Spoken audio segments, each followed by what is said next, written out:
K-pop trends come and go, but as K-pop's fourth generation is in full swing, here are some trends in K-pop that I think will be sticking around for a while. What's up, friends? I'm Jonathan Miller, and welcome back to Jonathan Miller Music, where we help each other become better artists. I've done a series on my channel about current pop trends for many years now, but I thought I'd mix it up ever so slightly this time and tailor one specifically to K-pop. If you make music like I do, maybe some of these trends will inspire you in your music, or maybe you just want to join the conversation about it. Either way, subscribe if you're new, hit that like button, and here are 5 trends in K-pop. Number 1, illustrated cover art. This is sort of a trend and sort of isn't a trend, which is why we're talking about it first, but album packaging is an important aspect in K-pop, and to the untrained eye, you may not notice any similarities, but even artwork can be inspired by trends. Right now, it's becoming more and more common to have some sort of graphic design or illustration for song or album artwork, as opposed to having the group or the idol on the cover art themselves. Groups like New Jeans, Twice, Red Velvet, TXT, Le Sserafim, and many others are consistently choosing artwork that is illustrated. Now, it's important to recognize that cover art in this style has a long history in K-pop, so it's not necessarily new, but a trend usually means a lot of people are doing something at any one time, and not necessarily every single person. So at the time of filming this video, if we look at the top 20 K-pop songs right now, over half of the cover art pieces don't feature an idol or the group themselves. A pastel color palette also seems to be on the rise, so if you're thinking about designing album artwork for yourself or for somebody else, consider a special illustrated design to draw listeners in. Number 2,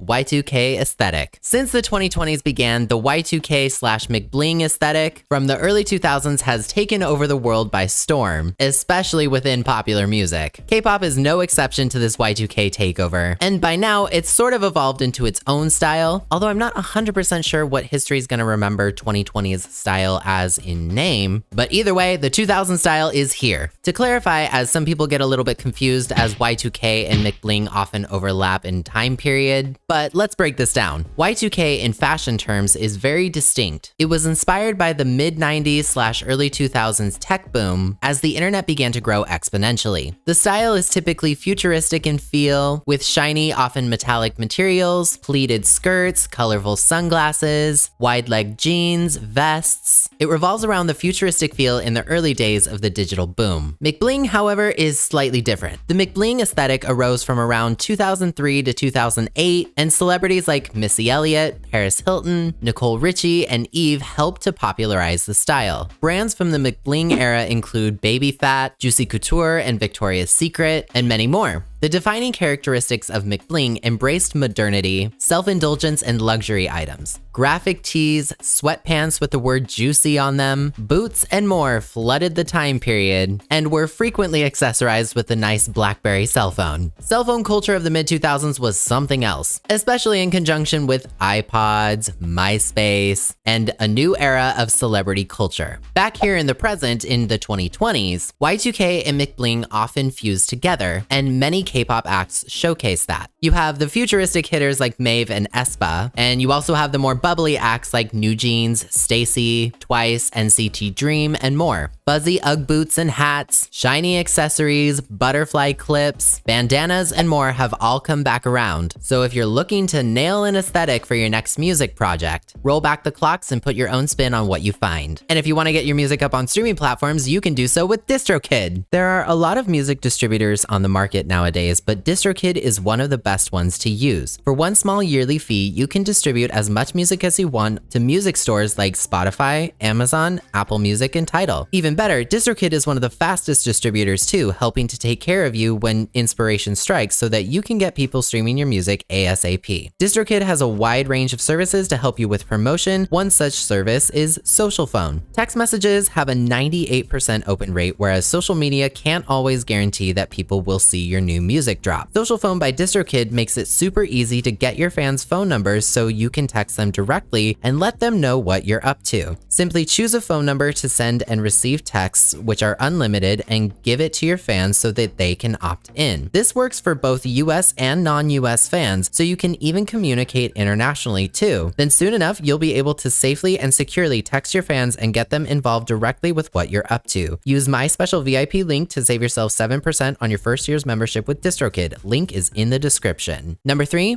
more melodic sound. Talking about sonic music trends in K-pop oftentimes feels like a fruitless flower, because by the time you call something a trend, somebody comes out of left field and does something completely different and it totally takes off. Regardless though, K-pop's overall sound is beginning to change a little bit as its fourth generation flourishes and moves with the times. While it may not seem like it, K-pop has gone through quite a few sound revolutions. From the electropop sound of Gen 2, to the dance pop and hip hop fusion of Gen 3, to now a more melodic and R&B driven sound. New Jeans, LE SSERAFIM, and more are leading the way into a sound that takes away from the high-octane electronic synths of the 2010s and instead embracing a more pad-heavy, melodically strong, and catchy R&B fusion. With K-pop, any sound is going to be more or less always relevant, so it's like I always tell artists, make the music that you want to make, but the songs that live atop the charts in more recent months tend to be the songs that people can vibe to the most. There's always an audience for everything, but if we're following the 2000s here, R&B driven music was very popular in the mid-2000s, which is where we are slowly inching towards. So if time's gonna repeat itself, learn from those who came before you and embrace the past in order to propel your music into the future. Number 4, outside the big three. All right, this next one isn't necessarily a trend, but more so a general attitude shift that I've noticed in the last couple of years, and that is a general preference to groups from outside the big three entertainment companies of YG, JYP, and SM Entertainment. Now, some people also call them the big four to include HYBE, but that discussion is for another day. The point is, audiences are currently favoring groups that don't directly come from YG, JYP, or SM. Groups from those agencies are still killing it. I'm not trying to imply that they're not. But if we look at the current K-pop owned playlist on Spotify, only 2 songs in the top 10 come from one of those 3 agencies. In fact, HYBE labels and its subsidiaries currently dominate the chart with half of the entries, courtesy of New Jeans, LE SSERAFIM, 17BSS, and Tomorrow by Together. Smaller entertainment companies have been around in K-pop for a very long time, but because they are smaller, they can offer a little something different depending on the group.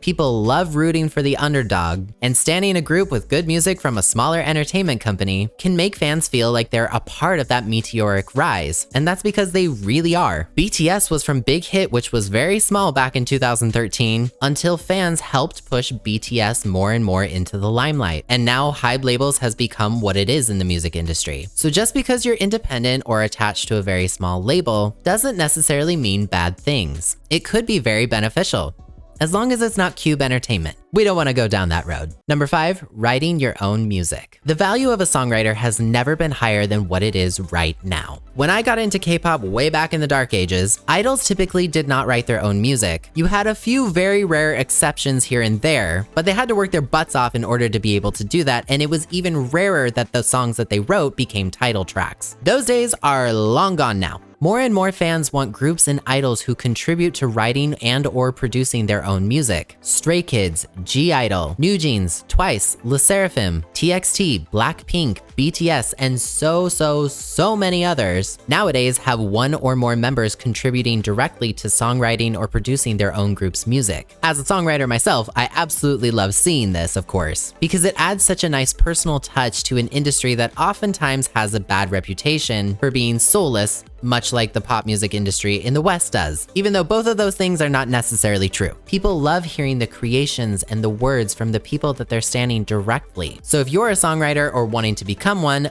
consider this your sign. All you need to do is write a song with the word paradigm in it. Apparently K-pop's obsessed with that word too.